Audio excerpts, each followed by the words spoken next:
8h30, bonsoir et bienvenue dans ce journal et à la une ce soir.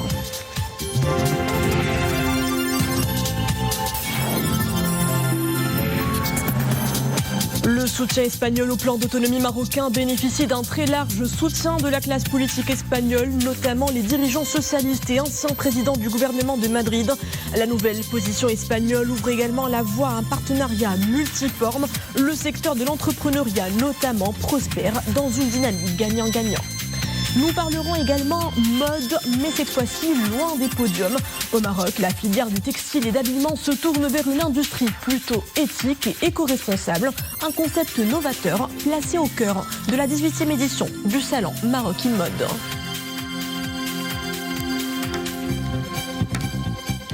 Bonsoir, c'est ce soir au coucher de soleil qu'aura lieu l'observation ou non de l'apparition du croissant lunaire annonçant l'avènement du mois béni de Ramadan. L'annonce de la confirmation ou non sera faite sur notre antenne tout à l'heure. Et on enchaîne par les résultats du tirage au sort de la Coupe du Monde 2022. Vous l'avez certainement suivi, un tirage accompagné de Boubacar Brabrit.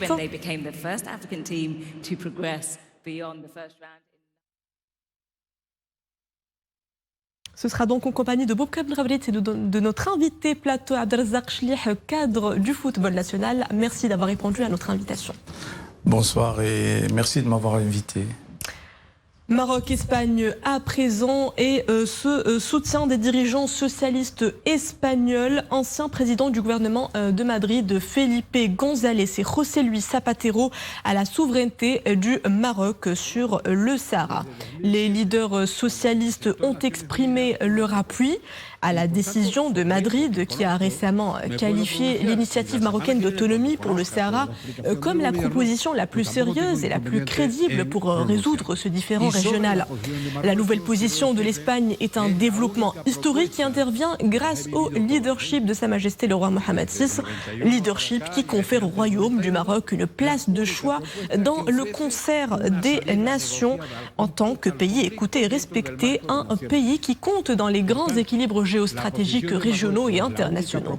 Le Royaume du Maroc avait souligné Sa Majesté le roi dans son discours du 20 août de l'année dernière et je cite « Le souverain s'attache à fonder des relations solides, constructives et équilibrées, notamment avec les pays voisins ». Fin de citation.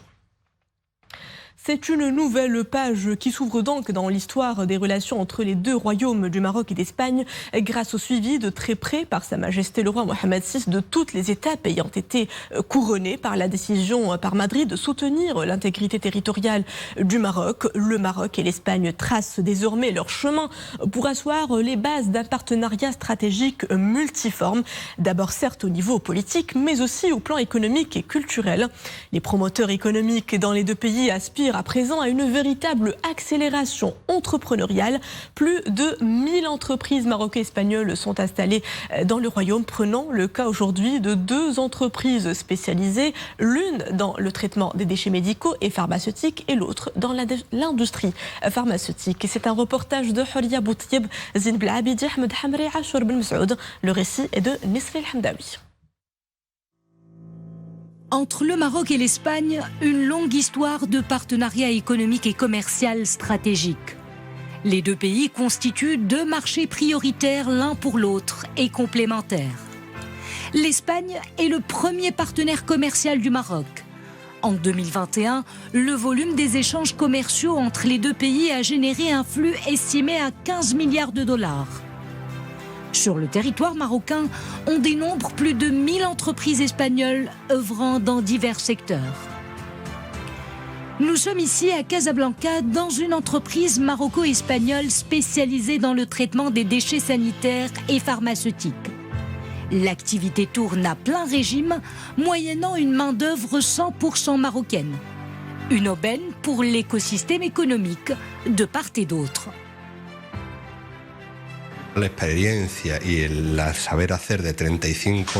Nous apportons au Maroc 35 ans d'expertise et de savoir-faire dans le domaine de traitement des déchets sanitaires et pharmaceutiques, en plus de tout ce qui est technologie, mais aussi investissement au niveau de nos deux plateformes de traitement au Maroc.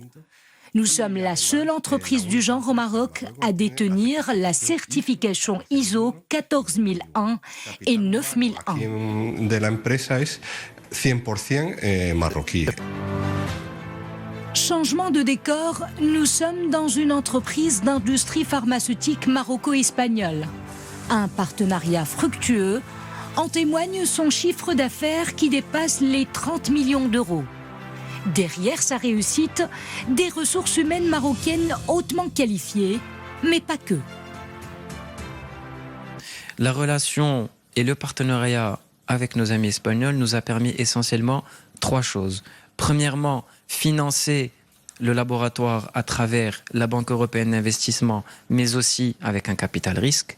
Deuxièmement, un transfert de technologie qui nous permet aujourd'hui d'avoir une usine qui s'étend sur plus de 15 000 m² et qui fabrique différentes formes.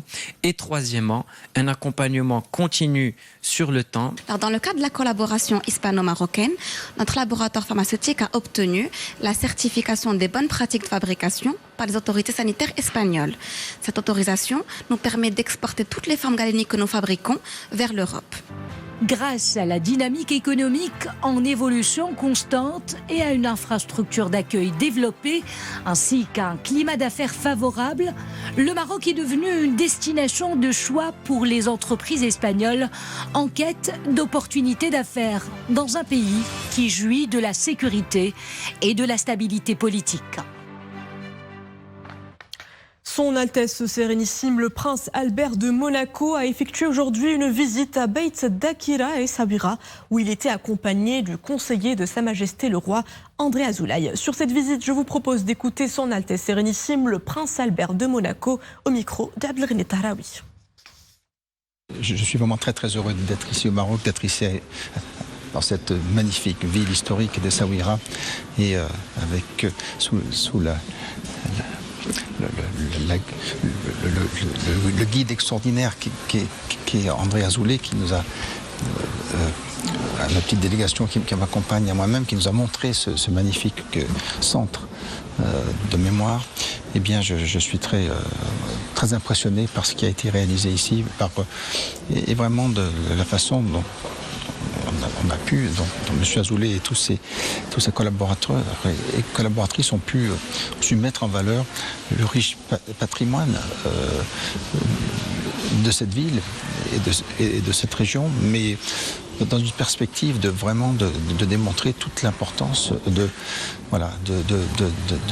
des deux cultures, juive et musulmane, mais aussi, sans oublier, la culture berbère qui fait partie de l'histoire de cette ville, mais de l'histoire du Maroc aussi, et de montrer que, voilà, à quel point c'est un exemple pour nous tous qu'il peut y avoir une coexistence pacifique. Et c'est l'heure de la chronique sport en compagnie de Boubacar Benrabrit. Et je vous rappelle que pour cette chronique, nous avons le plaisir d'accueillir sur le plateau Abdelrazak Chlih, cadre national de football. On parlera justement des résultats du tirage au sort de la Coupe du Monde 2022 et ce sera juste après le jingle.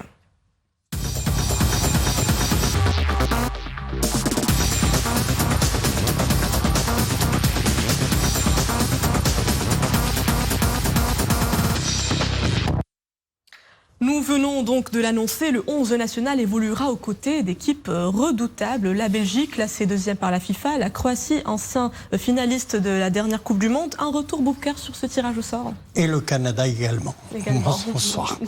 Oui, donc 16h, c'est l'heure où la planète foot s'est figée. Le monde du ballon rond était suspendu à ce tirage au sort de la Coupe du Monde 2022 au Qatar.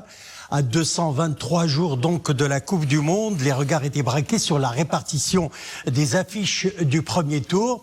Et vous le disiez, Mariam, le Maroc a hérité de la Belgique, de la Croatie et le Canada dans le groupe F au terme de ce tirage au sort effectué au Palais du Congrès à Doha. Alors, pour décortiquer tout cela, nous avons avec nous sur le plateau M. Abdelrazak Chlih, cadre national de football. Abdelrazak Chlih, bonsoir. Bonsoir. Alors, je voudrais tout d'abord une première réaction au groupe du Maroc qui comprend bien sûr la Belgique, la Croatie et le Canada, avant d'entrer dans les détails. Eh bien, je dirais très compliqué. très compliqué et relevé. Monsieur Ait Lashgar a dit qu'il était équilibré. Il voulait dire que toutes ces équipes-là voudraient faire le miracle. Le Canada est classé première dans les qualifs en Amérique. Le Maroc voudrait une présentation meilleure que celle des autres éditions. Et nous avons devant nous 2 grandes nations de football avec une grande armada de joueurs. Alors, nous allons entrer dans les détails maintenant. Alors, la Belgique, c'est une grande nation de football.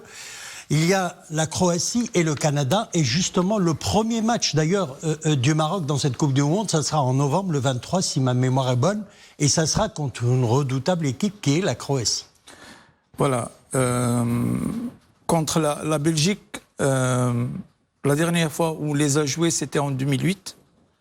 Mais on les a gagnés à Bruxelles 4-1 avec de très très bons joueurs marocains qui ont fait la surprise.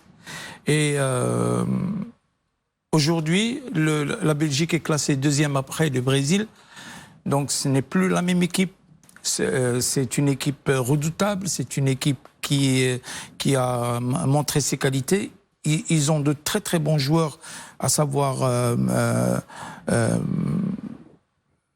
tous les joueurs du Real Madrid, tous les joueurs de Manchester United. Non, de la.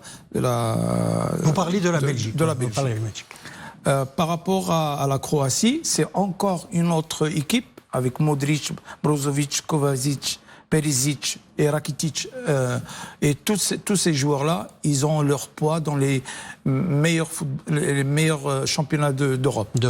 Donc, nous, on voudrait bien, le Canada pareil, nous, on voudrait bien être la bête noire de ce groupe-là. Alors, tout à l'heure, vous venez de dire que le commentaire qui a été fait sur la composition des groupes, que notre groupe était un peu équilibré.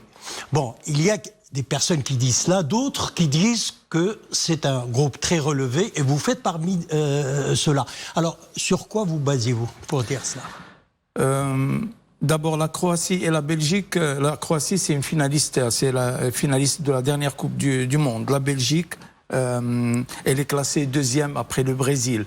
Le Maroc est en période d'ascension sur le ranking, sur le classement international. Et le Canada ? Et le Canada a été classé première en battant le Costa Rica, les États-Unis, le Mexique, le Panama, le Jamaïca, le Salvador. Et donc, c'est une équipe qui a de très très bons joueurs. Ils ont le joueur le plus rapide du monde avec le Bayern Munich. Ils ont c'est-à-dire un autre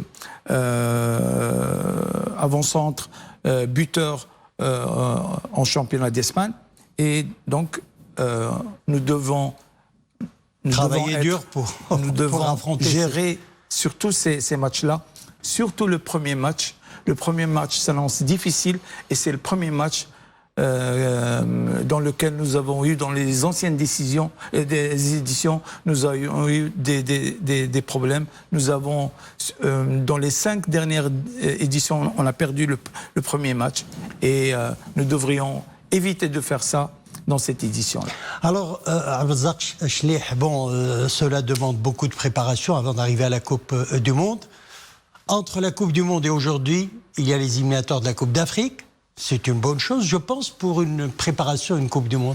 Oui, malheureusement, dans cette période-là de préparation, il n'y aura qu'une semaine de FIFA libre pour l'entraîneur national. Par contre, il y aura les matchs de Coupe d'Afrique où l'entraîneur a encore une occasion de faire venir d'autres joueurs, de recruter encore des joueurs dont on a besoin, de recruter les joueurs qui sont blessés. Et d'améliorer les automatismes. Voilà, et puis travailler sur l'équipe, le jeu de l'équipe, donner un sens à l'équipe nationale, on attend de l'entraîneur son empreinte sur le plan organisation, sur le plan organisation défensive, sur les balles arrêtées et dans l'animation offensive. Avant-hier, nous avons dit que on va polariser sur le talent. Dans toutes les éditions où nous avons été, nous avons surpris toutes les nations avec un football technique. Là, nous jouons contre deux nations qui ont des joueurs très techniques. Donc nous allons jouer un bon football. Mais à côté de jouer, il faudra gagner, ramasser les points. 7 mois nous séparent de cette Coupe du Monde. C'est largement suffisant pour être fin prêt, je pense. Oui. C'est une période idéale pour un entraîneur. Je disais souvent que pour travailler les automatismes de défense, il faut 1 mois. Et pour travailler l'animation offensive, il faut 2-3 mois pour réaliser cette cohésion entre les joueurs. L'entraîneur national, il n'a que le choix pour ça, parce qu'il aura, il aura des tests sur le plan africain, et c'est sur ces tests-là qu'il doit nous préparer une équipe nationale digne de ce nom.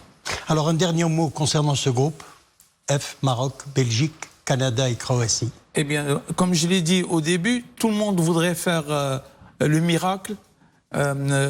Essayons ce miracle-là avec cette équipe.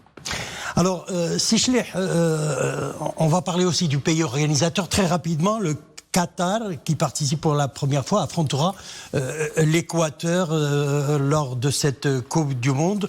Le Qatar, je le disais à l'instant, qui dispute donc sa première Coupe du Monde de football. Oui, gérer l'émotion, ça sera ça, le secret de la réussite. Si les Arabes, ils ont toujours été, ils vivent dans l'émotion et ils laissent l'émotion primer sur le sens, le bon sens. Si le Qatar joue bien, s'ils sont calmes, parce qu'ils sont très très techniques et ils sont motivés, ils sont chez eux, je pense qu'ils peuvent gagner ce match-là. Dans le groupe du Qatar, il y a aussi le Sénégal, il faut le signaler, et les Pays-Bas. Voilà, 2 grandes nations de football complètement différentes, une européenne et une africaine. Mais il faut savoir aussi que toutes les équipes américaines et africaines, ils ont leurs joueurs en Europe. Donc ils vont quasiment... Le Sénégal, ouais. C'est une équipe quasiment européenne. On va revenir à vous, si Abdelrazak Chleh, le temps de donner donc tous les groupes A, B, C, D, E, F, G, H. Alors nous le disions à l'instant, le Qatar est dans le groupe A avec l'Équateur, le Sénégal et les Pays-Bas. Nous avons aussi le groupe B qui est composé de l'Angleterre, l'Iran, les États-Unis. Et bien sûr, le play-off européen. Nous avons Pays de Galles, Ukraine ou Écosse. Alors, pour le groupe C, l'Argentine, l'Arabie Saoudite, Mexique et Pologne. Pour le groupe D, la France, play-off, il y aura le Pérou, Émirats Arabes Unis ou Australie, en plus bien sûr du Danemark et de la Tunisie. Nous avons le groupe E, Espagne, play-off également, Nouvelle-Zélande, Costa Rica, et puis dans ce groupe E, il y a l'Allemagne et le Japon. Et pour ce qui est du groupe F, bien sûr, nous le disons à l'instant, la Belgique, le Maroc, le Canada et la Croatie. Nous arrivons au groupe G, Brésil, Serbie, Suisse, Cameroun. Et puis, en dernier, nous avons le groupe H, Portugal, Ghana, Uruguay et Corée du Sud.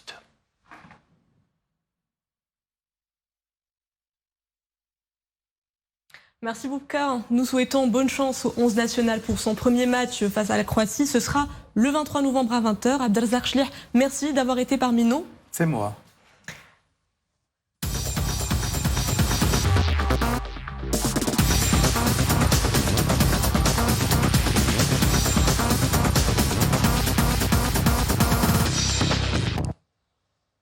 Prochaine escale de ce journal et je vous invite à Ejadida où s'est achevé hier le salon du textile international Maroc in Mode, une 18e édition qui fait de l'éco-mode son credo. Une invitation à nous tous à consommer de manière plus responsable les pièces tendances, loin de la fast fashion. Notre équipe y était, c'est un reportage de Fatiha Omrar et Dafedjah et Dominique Orlando.